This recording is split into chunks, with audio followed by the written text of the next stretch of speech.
Carla Karstein. Is that the woman in the portrait? How did she die? She didn't die. She was found spattered with blood, wearing a wedding gown, next to the body of her husband. She killed her husband on their wedding night. Why? It's because he tried to make her do unspeakable things. Look, only the birth date is given. They waited for 2 years before they decided to bury her. But they never managed to take the dagger away from her hand.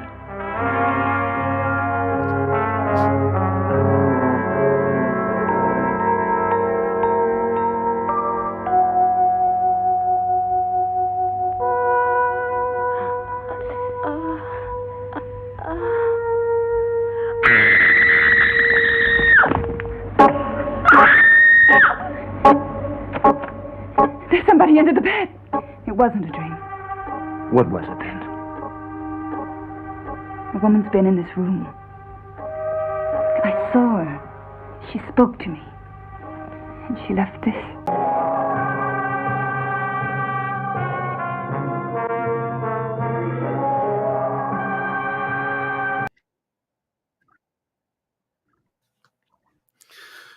I'm terrified already.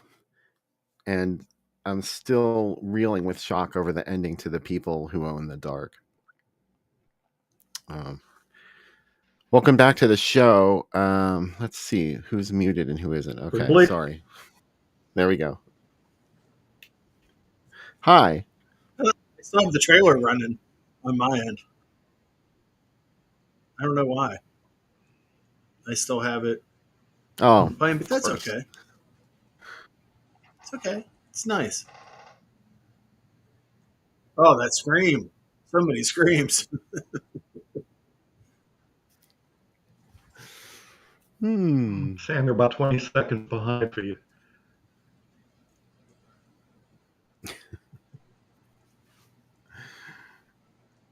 Wow. So, yeah, I'm not really sure what's happening with our server tonight, but something strange. Or lack of bandwidth or something. Anyway, this was like the most bleak ending ever because you can kind of see that the hero realizes they're being murdered in the back of this murder bus. And he knows it, but he doesn't want to let her in on it too because he knows there's nothing they can do, I guess, like to escape this fate. This is a dark world of Spain. La España. So they keep hinting at it. They keep showing like the different vents on the bus, like when he's sitting there.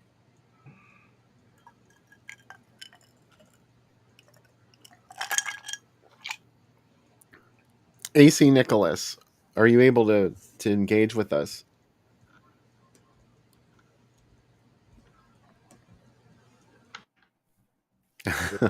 Oh, there goes Sam. Oh, terrific. There we go. Hey, hello. Hi. Hi. I'm never getting on the bus again. It's never any good. Remember, look what's happened to Rosemary's Baby. Oh, horrible. That is enough to put me off buses, right? She got on the bus and I don't know whatever happened to her. That's the last we saw of her was like, ah. That's a terrifying part of that movie too. Mike said, was the lead bad guy a woman in male hobo drag? It's a great question. Yeah, I can kind of see it. There was something going on there. How about those Here masks? comes AC too? Nicholas with his other connection. Yes. There we go. There we are. Can you guys hear me? Yes. Okay. Very good. Awesome. So why don't you tell us your thoughts about People Who Own the Dark?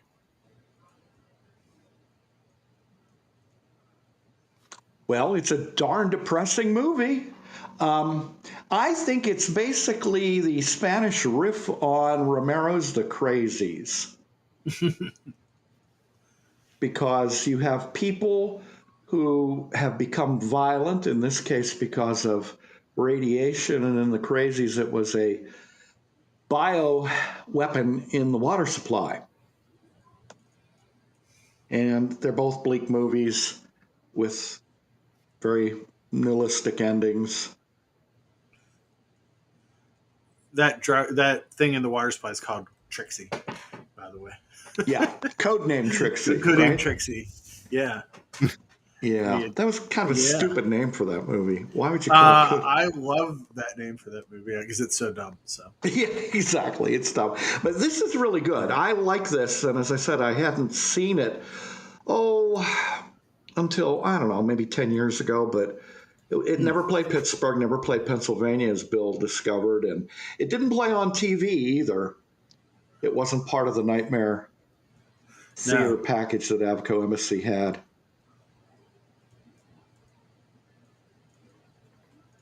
No, I scoured the listings for this all the time because I knew about it, but I didn't ever have access to see it. These days, I don't know how it was. I like Mike's explanation of it. Barrow Ground meets Idlewild, Mudshut meets Rabid at the House of Psychotic Women. That's a very good explanation, Mike. Yeah. A perfect explanation. Exactly. But how'd everybody else like it? Yeah, let us know in the chat. There's another really upsetting bus movie. I think it's called The Unusuals. It's a Mexican horror movie where everybody in this bus station all becomes the same person by the end of the movie, and they even male and female, and across the world everybody becomes this one individual. It's very Twilight Zone, but and it's in black and white too. Wow. Yeah. Sounds good. Yeah, I liked it a lot. Yeah, but Nashi is a tough guy, as he usually is, although he doesn't bag any babes. Mm-mm. No. Shocking. He was like, if I had directed this movie. I can't remember how he died. Mm-mm. They got him. Remember, the people who own the dark were like rampaging, and the ostensible hero and heroine were cowering behind a tree, and Nashi was out there with his shotgun, and they just swarmed him and overwhelmed him. Yeah, it's like the hero is hiding behind a tree. Meanwhile, women are getting shot in the mouth. I remember that part. Yeah. Yeah, I was hoping to see more to it. I mean, Nashi deserved a grander death scene than that. Yeah. Yeah, he kind of did, didn't he? Yeah. Oh, but yeah, a good watch, but a downer one. But this was something. Yeah, Bill asked me about it years ago, and I was like, I had to hunt it down. And even for this week's show, it was a little hard to find an English one. Yeah, it was. I don't know how you do it, Sam. You managed to find stuff on the Internet Archive that I don't either. Eludes everyone else. Years of hunting for movies. Oh, that'll do it. Yeah, and at least you guys didn't have to spent so much time on it. 20 minutes or more I spent trying to find that, and you just pull it out of thin air. I'm sorry. Not that I'm complaining. No. I'm glad you can. Yeah, I know. It's better than trying to pull it from a Russian torrent site, right? Oh, the worst. I couldn't go there. No, I know. That was where Strange Shadows in an Empty Room was. It's going to be out someday, though. We're going to find it. It was. Remember, we were going to show it, and then 2 days before we were going to show it, when I was on a couple of years ago, they pulled it. They knew that you would put something in the signal. Yeah, that's true. That is true. But yeah, we'll show that one, and then Toys Are Not for Children, and that is on Tubi, which is mind-blowing. I know. I love that. Someone could accidentally that could come up next on your Tubi, and they're like, "Yeah, I'll watch that," and then they're just confronted by wow. Yeah, is this really about what I think it's about? Yeah, this is upsetting. Yeah. Confronted. That's a good way to put it. Yeah. Because these movies are kind of confrontational. Yeah. It does have that art house gloss to it, because after all, this would have been around, Francisco Franco. So you've got the wealthy upper crust. They're going to have an orgy in a castle while the poor people are outside, and they're subjected to the nuclear blast, and they go blind, and then they try to overthrow the upper crust in the castle. So there's some social significance here. It's very Mask of the Red Death, where Vincent Price is having that whole party inside while the plague's killing everybody outside, and he's like, "Let's have a party." Good point. No, good come point. over to my house for the plague. Yeah. Come for the orgy, stay for the plague. Yeah. Exciting.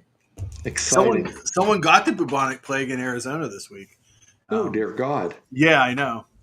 It's like there's only like 10 cases every year, and that was one of them. So pretty exciting. Yeah, that and leprosy, always cool. It's funny. Years ago, when the internet first started, I was a moderator on CompuServe for a movie forum, and that was sort of a mixed blessing because obviously I was recommending movies, and I got flamed one time by somebody who said, "Don't listen to that guy. He recommends black and white movies and they suck. They're terrible." It's like, okay, you morons. But I also did like a talk show, and we used to talk about favorite diseases. This is probably a third segment discussion, but like Munchausen syndrome. That would be obviously one of my favorites because it's rare. Or Kuru, which is insanity caused. It's a virus, and it's caused by eating human brains, and only there's one cannibal tribe in like New Guinea that actually has ever shown symptoms of Kuru. And then there's Munchausen's by proxy. That's where, for example, you poison your child and then immediately rush your child to the emergency room to show what a good parent you are. That's like that mom that kept her daughter like 16, but she was really in her 20s. That whole case, and then she killed her mom.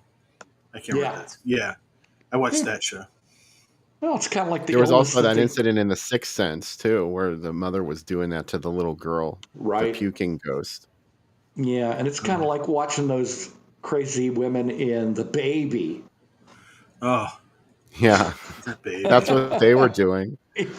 I guess. Yeah, sort of. But also, strangely, when Bill sold me on The Baby, my favorite sell of it was people can't get enough of The Baby. They either want to possess him or fuck him. Like he is that babysitter is like, I want the baby to suckle me. Well, with her tit in his mouth. Yeah, I love when she gets real mad. So weird because it's like a PG version of the sexual fetish of infantilism, Yeah. How'd they get away with that? That's crazy. Not to mention incest. Oh yeah, sure. And I like that. Like, where do they make money? She's like, sometimes I do tennis lessons, sometimes I act. Yeah. It's like, I do commercials every once in a while. Yeah. Like it's like, oh well, you can always just do commercials if you can't find work doing anything. Yeah, it's like, no, it's not really a career. It's just like I just show up and do stuff, and whenever I feel like it. Mm-hmm. There's no contract or anything. It's just No, there sure isn't. Just really weird. But I see some people liked it. Looking at some of the comments in the chat, Nora points out she loves that the blind knew exactly where the pickaxe was on the floor. Yeah. They didn't need anybody to show them that. And they were surprisingly well adapted. Like, didn't this just happen to them overnight? Maybe it gave them a power like Daredevil. Yeah. I mean, this was less than 24 hours. They were wearing dark sunglasses too. It's like you were prepared for being blinded by a nuclear blast. Like it was in the script. Yeah. Oh, and Beth says there's a podcast called This Podcast Will Kill You, where they just talk about diseases that can kill you and other medical stuff. Oh. Boy, right up my lane. The one that I'm most afraid of is the one where you get water up your nose and there's an amoeba in it and it eats your brain. And there's nothing that they can do about it. Like they know it's happening and it's happening and they can't stop it. I'm worried about the one where the thing swims up your penis. That's the one that I always worried about. No, that's a bad one. Yeah. It's like that Night Gallery episode with the earwig. Yeah. Oh God. My dad told me about that when I was a kid, and I'm like, why would you tell me about that? Why would you? Yeah. I mean, that is bullshit, but the amoeba is not bullshit. No, that is bullshit because first off, the earwig doesn't exist. Second off, you don't have any nerve endings in your brain, so it's not gonna hurt you as it's digging through the cerebellum or whatever. Yeah. But the amoeba. Ugh. Sam had a comment. It said, "I wish it has the double feature, like Curse of the Wolfman, and then Frankenstein Must Be Destroyed." Not sure what you mean, but there is another feature coming up. Our second film will be the Blood-Spattered Bride, which is vampirism for sure. Yeah, more Spanish horror. 2 Spanish horror movies. Absolutely. Yeah. Lee says, "Don't swim in Florida lakes and rivers." I do not swim in any lakes and rivers. Me either. I would never.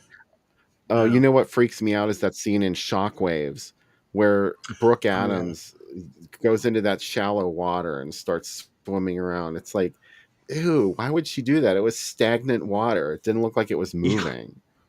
Yeah. No. I'm horrified by that. No. There's around here, there's a couple places where people have like their own stream, or their own like little like pond kind of thing, and they swim in it. Like, no, I don't. I would not. No, you don't want to do that. No. I don't want to even swim in like public swimming pools. No, I have my own it grosses me out too. Yeah. It's bad. Yeah. You just go there and there's all these kids in the pool and you're like, you just know they're peeing. Every single one of them. Yeah. Have you guys ever seen the movie The To-Do List? It's from like 2012.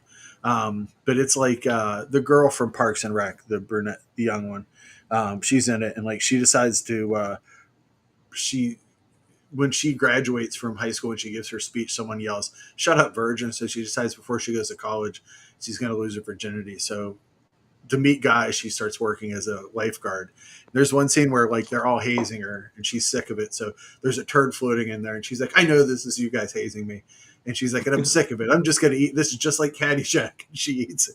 And all the guys just start puking uncontrollably. It's so horrifying. That's the one with Aubrey Plaza in it, isn't it? Yeah, it's really What fun. movie is that? It's called The To-Do List. Aubrey Plaza's in it. Yeah. It's got a lot of really There's another good scene in there where she masturbates, right? Because she's been making the podcast rounds lately talking about that, where it's in the script and she goes, "What am I supposed to do?" And the director goes, "Just stick your hand down your pants and masturbate, okay? That's what you do." Am I the only one? I don't know.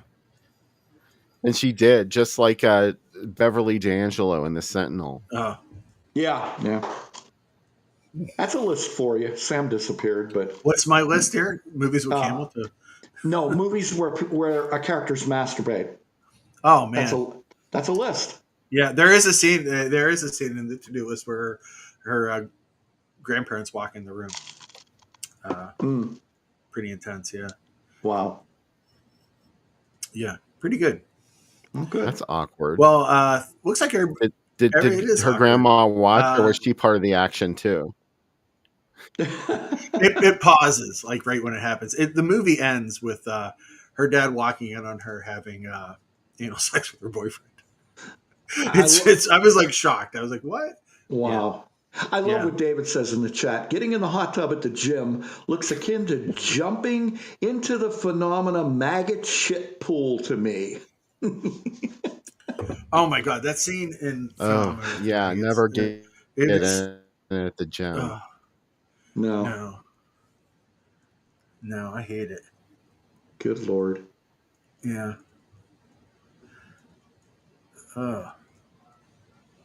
Lisa, that was the only thing I wouldn't watch do the baby now at my gym. Like I would go in the sauna, I'd go in the steam room, but I would not go in the hot tub.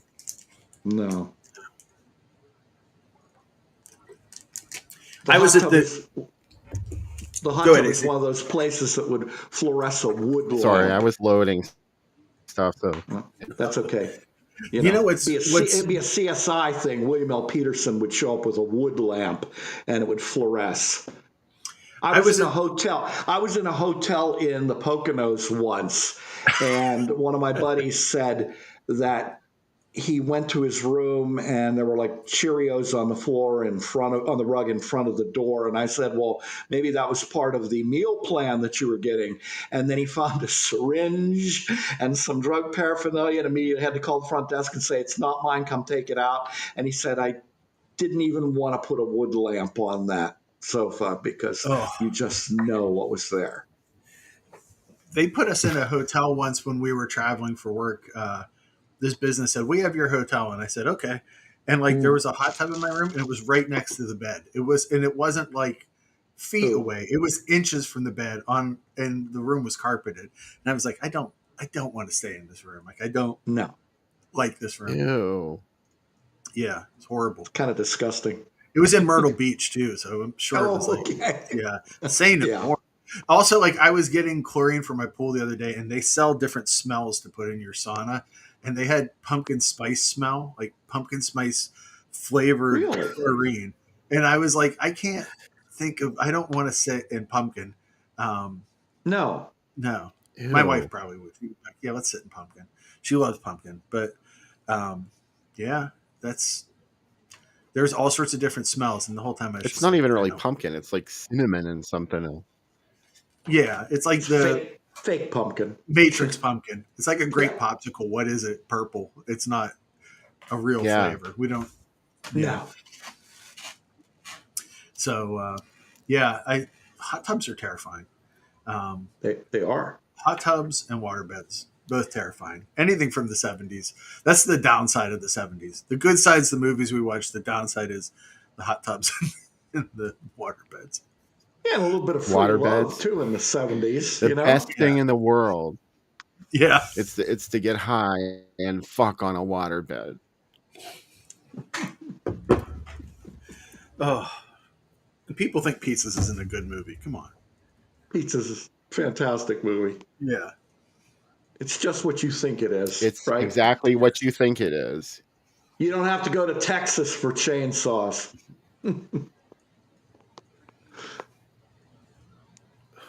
So should we move on to the blood-spattered bride now? Shall we? Yes. And I'm going to stand up and demonstrate my T-shirt here. At least if I can show you guys. I'm trying to be official here. I don't know if it's going to show up. Nice. You guys see it? There it is. All right. We had an extreme close-up. Extreme close-up. Okay, yeah. But yeah, blood-spattered bride. I don't know. Maybe I can do it better. I don't know. But this would have been a hell of a double feature. I did not see it back in the day when it came out, which I think was 1973. Mm-hmm. And it was distributed in the U.S. by the same company that did that other fantastic natural double feature that I hosted a while back with you guys, Kill Baby Kill and Sound of Horror. That was Europix, I think, was the name of the company. It's either Distripix or Europix, but they made some money with these Europix, with these foreign horror films. And they had an American film, I Dismember Mama, one of Bill's favorites, and I like it too. And they put Blood-Spattered Bride with it. Yet another retelling of the J. Sheridan Le Fanu novel that predated Dracula called Carmilla. Yeah. And I've read Carmilla, and it's a good book. I mean, you kind of have to get into the writing style of the era, but I can see how influential this was. And I'm thinking that probably even Bram Stoker read Carmilla by J. Sheridan Le Fanu and copied some stuff. A sapphic vampire tale. Mm-hmm. Don't forget Varney the Vampire too, which was another. Varney, Stoker you're right. vampire. Varney was there. Penny Dreadful. Yeah. This movie played on Chiller Theater 3 times, Bill. March 10th, 1979, Saturday, November 15th, 1980, and September 17th, 1983, at 3 a.m. when Chiller was on way too late, when Saturday Night Live finally got on Channel 11. Mm-hmm. the last year. Terrific. Yeah, that's the first place I saw it, and it was edited like crazy because, as you'll see if you haven't seen it before, a lot of rough stuff here. It's an art film, but there's a lot of nudity and a lot of crazy violence and a lot of weirdness. Yeah. This comes out like around the same time as like Daughters of Darkness too. So this is definitely a trend. Jose Larraz's Vampires, a lot of, and also, Mike said, play till death do us part. I'm sure, as Bill will show us, there's some places where blood could not be in the title of this movie. Yeah. This ad is beautiful. That's a great ad. Look at that. No, actually, I don't have much for Blood-Spattered Bride other than this run with I Dismember Mama. I always think about the trailer they made for it with the guy where they ask him what he thinks, and he goes, and, oh, yeah. This is the man that just saw I Dismember Mama and the Blood-Spattered Bride. Mm-hmm.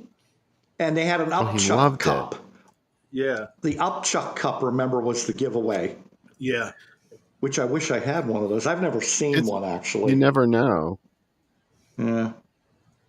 The Vampire Lovers is another one. Obviously, any of the Karnstein movies tie into this. Blood and Roses, the French film. That's a Carmilla. There are a bunch of them. Twins of Evil fits into that same role too. Yeah.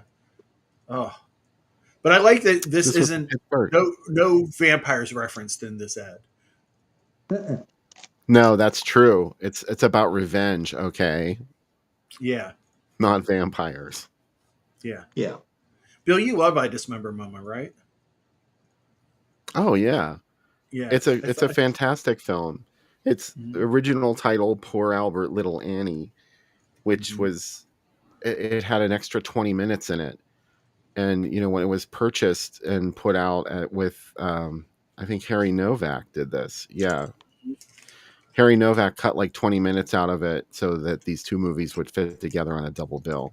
And I really wish that there would be a restored version of Poor Albert Little Annie one of these days. I've heard that Harry has a complete print under the original title. Harry Guerro, yeah. Wow. If only someone that we knew that helped Grindhouse Releasing or other companies do stuff. If only you could put a bug in their ear. Yeah. I'm sure that they've already explored that avenue. But yeah, I would be happy to promote I Dismember Mama for a Blu-ray release. Under the original title, please. Maybe Criterion is interested. There's an Upchuck cup. Upchuck. Upchuck. And you know what? That would make a list of movies that involve mannequins. Yes. That's on my mannequin horror list. Right.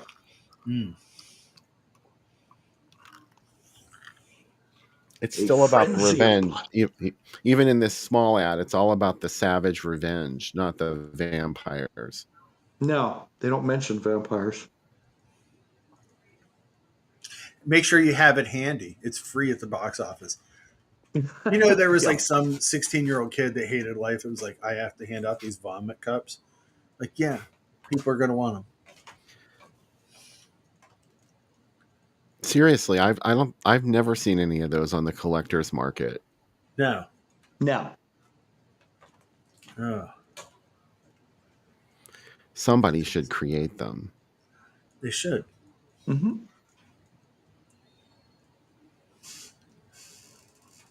Oh, it's all about the logos.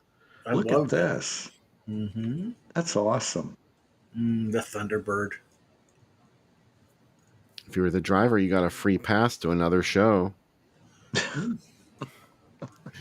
Bring some people to watch these two movies. You're like a designated driver. You're not allowed to have any of the blood. I'm here to pick you up to go see I Dismember Mama and the Blood-Spattered Bride. Oh, hi, I'll be right there. Like they drove around the neighborhood and just picked people up. I'd like to that's what I would use an Uber for. I'm like, will you just drive me to the drive-in and drop me off with my chair? Is there an Uber discount for the I Dismember Mama double feature?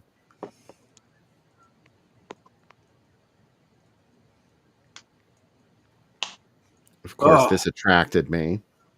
Yeah, this is 1976. It must have been. Everything in 76 was like, oh my God, the bicentennial. Let's get ready. Come on. Yeah. In gold.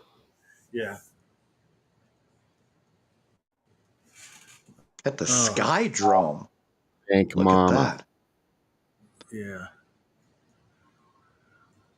Oh, Mama. I'm sorry I dismembered you, Mama. Call theater for complete title. They didn't even dare print the this. blood. They can't say blood. Yeah. No, it's the dismember they cut out. Dismember. They can't say dismember. They did say blood. All right. Talk all you want about the blood, but please don't mention the dismemberment. Yeah. Yeah. Yeah. There's a frenzy of blood, but just Mama. Mama. So here's a British run in 1982 with Eaten Alive. Whoa. The jungle Eaten Alive. Oh, the jungle, the cannibal Eaten Alive. Yes. I love the Regal because on screen one, you can watch an Oscar-winning art film in Reds, and then you can roll on over to their screen two and watch Eaten Alive and The Blood-Spattered Bride. Guess which one I'd pick? Regal 2. Of course you would. Yeah, but I don't want to see Reds. You would never go to see Reds. Never. Never. It's got an intermission in it. I don't need that. Oh, but the Amityville Horror and Dress to Kill. Oh, well, yeah. I'd go see that. Yeah, I'd go see that. Did you notice those? No, but I would definitely go see those. That's a good double feature.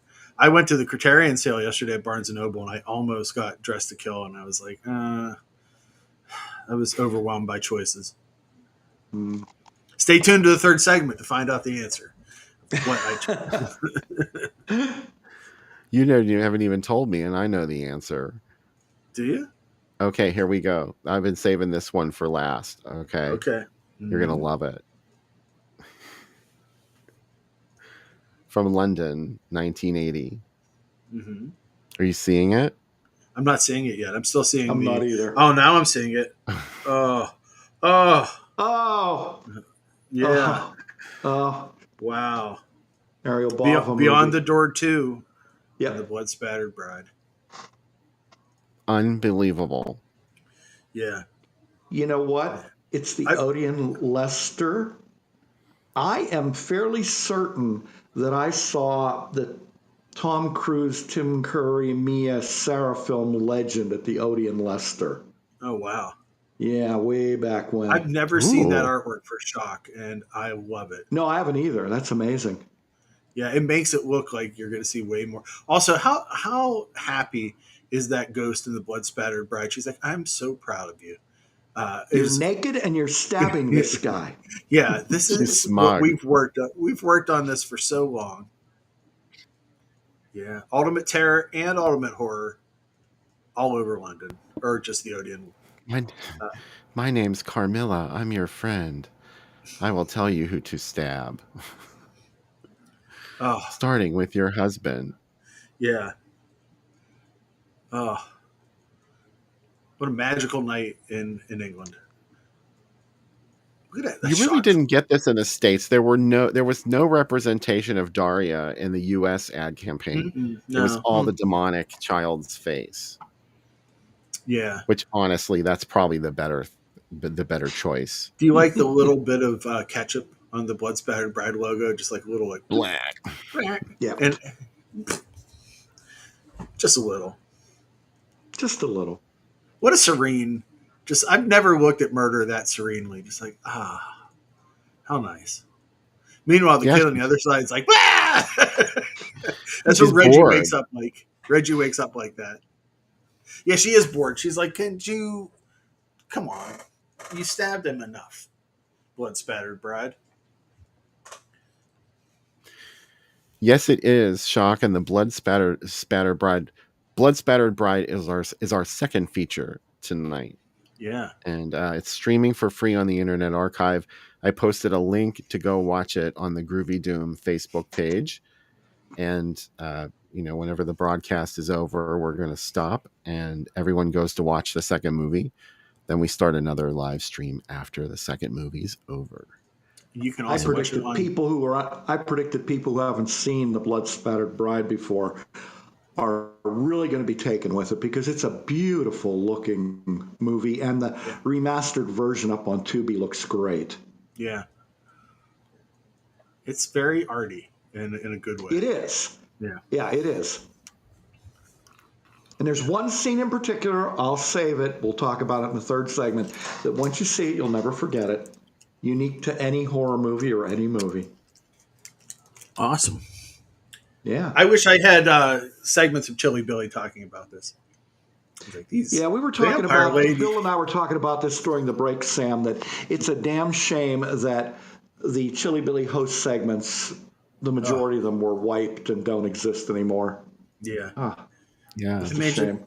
He'd be like, these vampire girls really seem to like each other a lot. Mm-hmm. Somebody out there recorded all that stuff too, because if you had a VCR in your home, then you were sort of fanatical about recording things. They were expensive. Not everybody could afford that. Plus, like I'm talking about in the end of the 70s.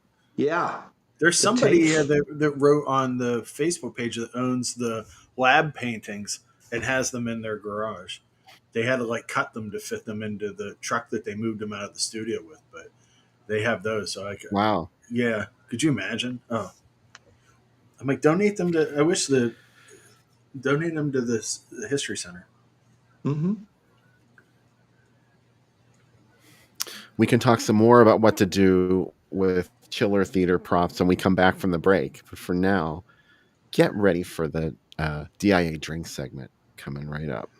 Yeah.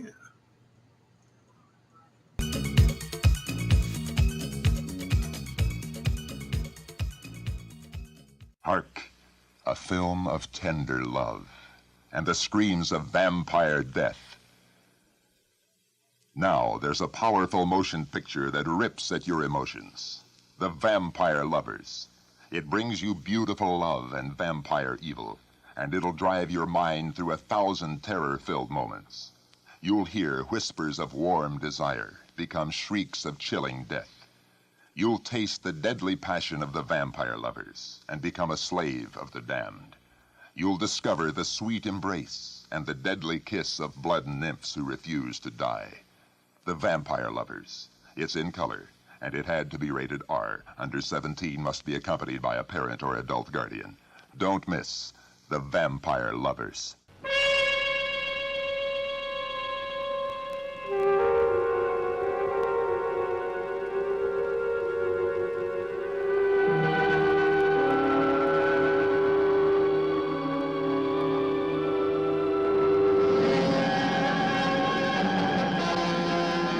And Roses, the ultimate in adult and unadulterated horror.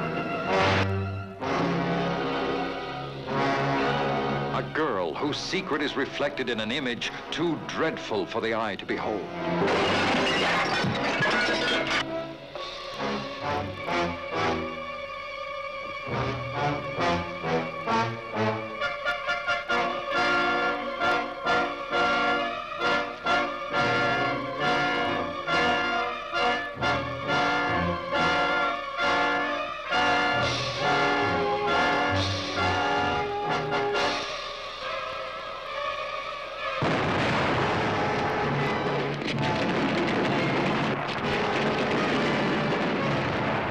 Look deeply into these eyes if you dare. Is this man a victim, trapped within the ancient walls of the castle of Karnstein by the workings of a terrible curse? Or is he the arch-criminal himself? What strange ceremonies take place in the darkest dungeons of the castle? Rites of black magic, dominated by the dread symbol of the five-pointed star, which heralds the arrival of death, before he succeeds in revealing the blood-chilling secret of the terror in the crypt.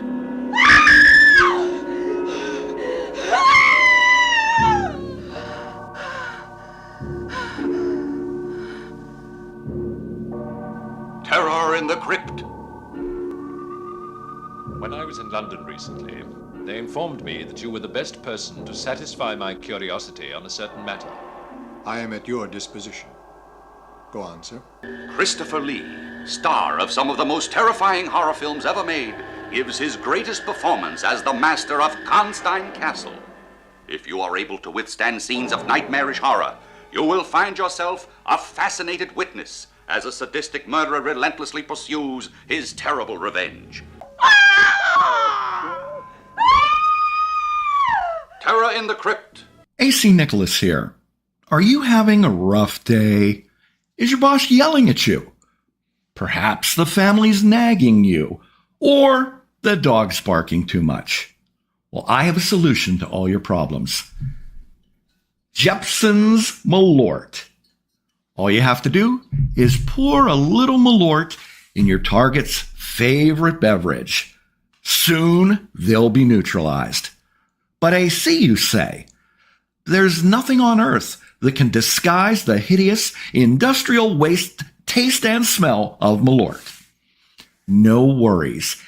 Even if they spit it out in the sink or puke it on themselves, Malort has started to react with their system.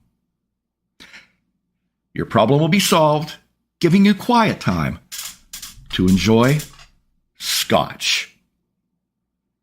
Malort, because tonight you fight your father.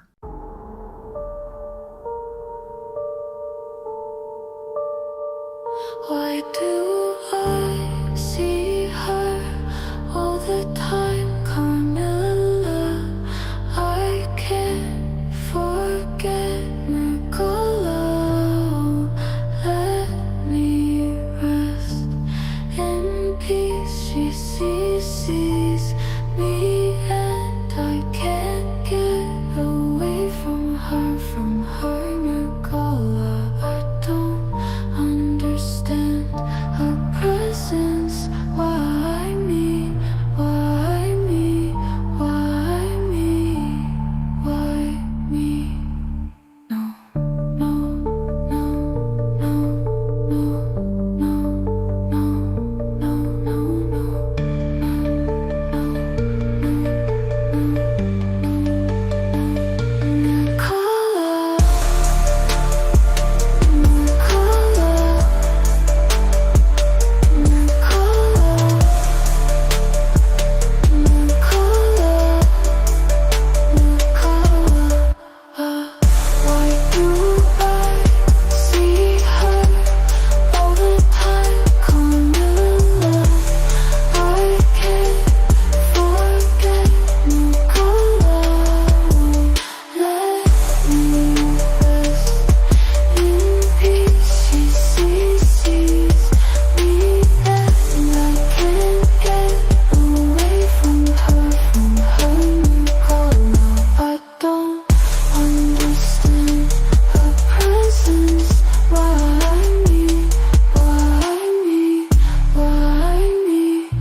Drink is for the blood-spattered bride.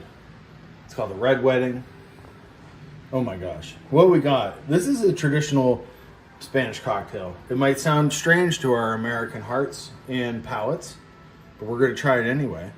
We're going to do red wine. This is a Spanish red wine. This is by Knock Knock.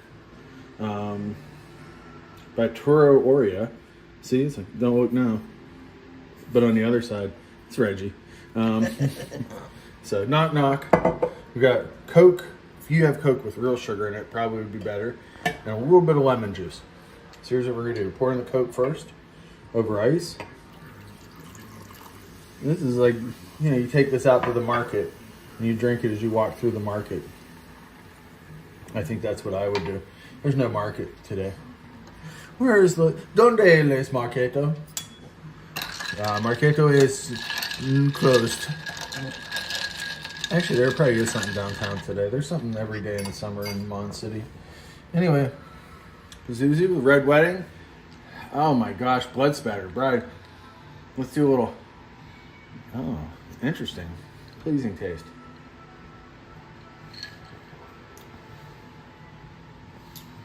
No. I would know. Yes. No. Yes. Yes. Love it. Do it again. Yes. No. Sí. Oh. ¿Dónde es the rojo wedding? Sí. Pazuzu? See? Yeah, I like it. This is interesting. I think the wine's really good. I think that's what's coming through. It's smooth and fruity, just like me. And that's what I like. Expect the unexpected, the label says. And bring the label to life. Oh, okay. Sure. First time, $7 bottle. Who knew? The cheapest Spanish wine in the liquor store. And we made magic. Pazuzu.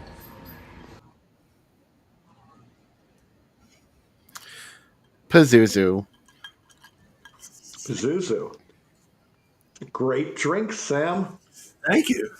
Very smooth. Very tasty. I was not expecting it to taste as good as it does. So.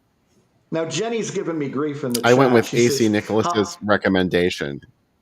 Yeah, she says, how dare I besmirch my Scotch. city's drink? That would be Chicago. Oh, you got Scotch, Bill?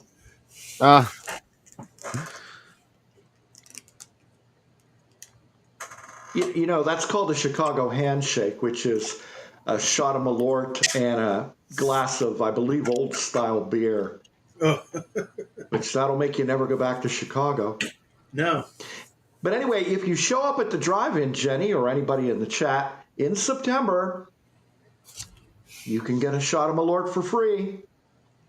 I've had the bottle for 2 years, and I've poisoned quite a few people with it, and I still have 3/4 of it left. I saw some at the liquor store last night. Don't do it. You don't want it. I saw it, and I was like, oh boy, why are they selling this? Yeah. It's really something. Yeah. Yeah. I'd rather drink the peatiest, like, you know what I mean? Like one of those brandies that's like super peat heavy feeling or, than more. But, you know, I'm sure I'll drink it again at the drive-in. They start the festivities at like 8, and we'll all be hammered by like 8:15. Yeah. That's how it goes. Okay. That's okay. Well, that's how it you goes. should get there in the afternoon. I like to get there early. Right. Like, I never used to go that definitely. early, but now that everybody comes in from out of state, like you kind of have to. So I like to get down there like around 3, 4 usually. And Bill, you can give the suggestion you order your food very early too. Yeah. Well, you know, or just wait. Or either that, or you have to wait while the movie's on. Yeah. And sometimes they won't even call you when it's ready. They'll be like, "Oh, did you want your food?" Yeah. Yeah, I did. Thanks. That's been me a couple of times. Yeah. I sit there and wait. I'm like, and the longer I'm in that room, like, I guess I should buy a few DVDs. And then it just gets bad. Yeah, I usually talk to the guys from Creepy Classics with all the Blu-rays and DVDs and buy something from them. Yeah. I feel guilty, you know, because I'm standing there taking up their time. Yeah. So, yeah, I always end up buying something. I can't be around DVDs and be expected not to buy one. No. You can't do that. It's a good thing Severn isn't inside the snack bar. That would be dangerous. To spend so much money. Black Emmanuel box set calling your name, Sam. Yeah. Let us know in the chat if you have not seen this movie or if you've seen it. Oh, I want to buy it. Don't worry. Well, why are you saying you're glad they're not in the snack bar? Like, aren't you just as tempted out in the tent? If it was in there though, and I was around it for like 40 minutes waiting for my food, then I'd be like, you know what? Yeah, too much temptation. Take over. Yeah. there's enough temptation as it is. I understand. Yeah, and this is a whole week of buying stuff with that Vinegar Syndrome sale, so I went at it hard this week. I could not buy anything. I was like, I couldn't. I didn't even go look. Yeah. Mike Justice says, I've seen Blood-Spattered Bride about 97 times, and I love it, love it, love it. Don't forget, Bill, if you're going to the Vinegar Syndrome sale, you should buy a movie that I'm on that came out this week. Right. Yeah. 5 Dead on the Crimson Canvas. 5 Dead on the Crimson Canvas. And I did, there's a video from me on it where I talk about where it fits into giallo in the late 80s, early 90s. And if you've heard me talk about giallo on this show, you won't be surprised by anything I say. A lot of dick jokes, a lot of me being me. They only made me take out 3 jokes. That's pretty good. So yeah, it went really well. So I'm super excited that I got to do the extra. It just came out last Sunday. I hinted on it last week, and I thought it was coming out Monday. Sunday came out. It's on the Vinegar Syndrome site now. I would definitely recommend getting it. It's a beatnik shot on video, 90s giallo, and with a Casio soundtrack. How can you go wrong? Directed by Joe Sasso. Joe Sasso, right? Joe Sasso, yeah. He's in it too. He plays a young man whose brother has maybe died, maybe is not. He's in love with his brother's wife.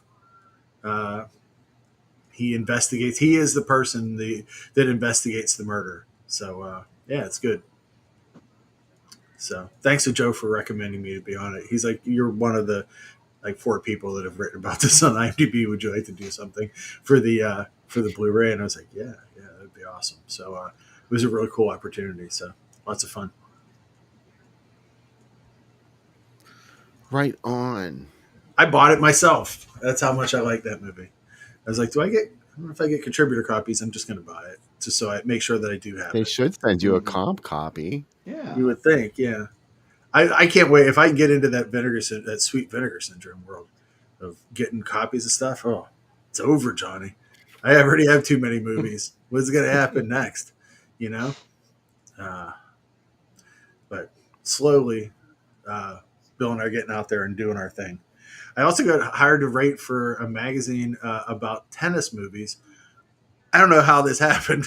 Someone's like, would you like to write about these 3 tennis movies? And I was like, yeah, I'd never played it. They're like, yeah, we read one of your tennis reviews on IMDb and we really liked it. Let me guess. What's the name of the tennis movie with Carling Bassett? Yeah, that's the one it is. I can't remember. Because her dad owned Carling Black Label beer in Cleveland or wherever that stuff was made. Yeah, so I mean, yeah, I'll write about tennis movies. So that's cool. So, yeah. But I am excited for the Blood-Spattered Bride. I really like this movie. Oh. And yeah, the drink is super easy to make. Who knew it was so easy to make something? There's a Pennsylvania wine they used to make called Spoody. I don't know if anyone ever had it. It was like a Depression era wine that they made out of grass. And it tastes like chocolate milk when you mixed it with soda. They resold it for a while. I really think I was the only person buying it. It made Malort taste like fine champagne. But I had a big weakness for Spoody. It was like $4 a bottle. It came in like a jug. Disgusting stuff. But yeah, they don't have it anymore. They also have the other weird thing I saw at the grocery store is they sell Fresca with alcohol already in it. This is very strange. Yeah. What would Nixon think? That's Nixon's favorite beverage. What would Nixon think? I'm sure they really wanted for lazy people. Half the fun is doing it yourself. There's a Sunny D one too now. That's Sunny D and vodka already mixed, and they're in a can. I'm like, that seems ridiculous. I'm the only one in my family that likes Sunny D because the family calls it Sunny Slime because they don't like the viscosity of it. It has that kind of milky, slimy kind of stuff or feel going down your throat. I like it. Yeah. Yeah. I'm sure with alcohol that turns me off of it too. Yeah. Did you ever hear the Chris Rock joke about it? No. He's like, there's he said, if you ever watched the commercial for it, when they're going through all the junky things in the fridge, they're like, we don't want that fake grape juice that has crap in it. And this orange drink, we don't want that. We want Sunny D. He goes, watch the black kid's face, the whole commercial. Because he's like, I'll have the orange drink. He goes, I'll have that grape juice. He's like, all the stuff. He's like, that's the stuff I drank. He goes, I totally empathize with that kid. I'm like, I don't want this Sunny D. Give me the shit the other kids don't want. I'll drink it all. I always laugh when I see the commercial now. Sunny D. Trying to make it sound all hip, like the kids love it. Sunny D. Five Alive was the other one. It's almost like Sunny D. Yeah. Like, remember when they called it Sunny Delight? And then they tried to be hip about it and called it Sunny D. New advertising campaign. It's like when Zima was out. I know it's come back out. But they would call it Triple X Zima, or they would call it like all other different names, and they're like, no. For anybody who's never tasted Zima, it has the consistency of Alka-Seltzer with alcohol. It tastes like flat Sprite. It's like a flat Sprite. Yeah, and if you I drink have it to tell you, I was a big Zima fan. How were you? I was a big Zima fan. Yeah, that was kind of like my thing. I'd go to the bar, and when I was DJing, and the guys at the bar would send over Zimas. Because they'd be like, yeah, like we love to send. If we're sending a whole bunch of them over, it's because we want to see what you're going to play next. Because they were doing it to me, and I liked it. Okay, I liked it. I remember commercials worked to me in the kids. I'm like, I would never want to drink a wine cooler, but you put Bruce Willis for Seagram's golden wine coolers. I'm like, well, Bruce Willis drinks it. Bruno is drinking it. I guess I'll drink it. They were not good. It's got to be good. Yeah. Well, it's time to go watch the Blood Spattered laughing Bride. at Mike's comment is amazing, by the way. That's a third segment comment during the second segment. Jesus. Oh, Mike. They sell a giant, 2-liter size Capri Sun at Sam's Club now. My brother sent me a picture of it. And he's like, this is so for me. Because his fridge is filled with Capri Sun. As a kid, that's all we were allowed to have. And when we would go to theme parks and stuff, my dad would bring in a bunch of Capri Sun and throw them in a locker. Every other kid would be drinking nice drinks and souvenir cups with ice. And I'd have a burning hot Capri Sun because that metal would reflect whatever heat it had. And it would just be like the hottest Capri Sun. It would just burn your throat the whole way down. And I'd be like, thanks, Dad. I know we didn't have a lot of money, so it's fine. But, made you tough, son. It makes you tough. I tell my wife that all the time whenever we go somewhere. She's like, I'm going to get a drink. And I'm like, no, because that's like $10. She's like, well, I'm getting one. And she just goes up and gets one. I'm like, oh, you never had a dad that stared at you and said no. And you're like, okay. That mayonnaise and ham salad sandwich waiting for us in the car probably that's why my system's so tough now, because it'd been sitting in the car for 8 hours and just filled with botulism. And I was like, I devoured it. I'm like, yeah, that's it. Anyways, the Blood Spattered Bride is on the Internet Archive, and there's a link to it on the Groovy Doom Facebook page, or you could just go to the Internet Archive and get it yourself. Wait a second, I thought it was on Tubi, Bill. I thought it was on Tubi. Is it on Tubi? It is not on Tubi. Oh, okay. It may be on Tubi. Yeah. Okay. Well, you can watch it on Tubi then too. But I linked to Internet Archive because there's no commercials on there. And there was a nice fixed up version on there, so it's totally worth it. All right, and come back afterwards. Who knows what we'll be saying by the time the third segment comes around? If you want to know, we'll be here. By the way, I found out this week that somebody in Chicago is marketing Malort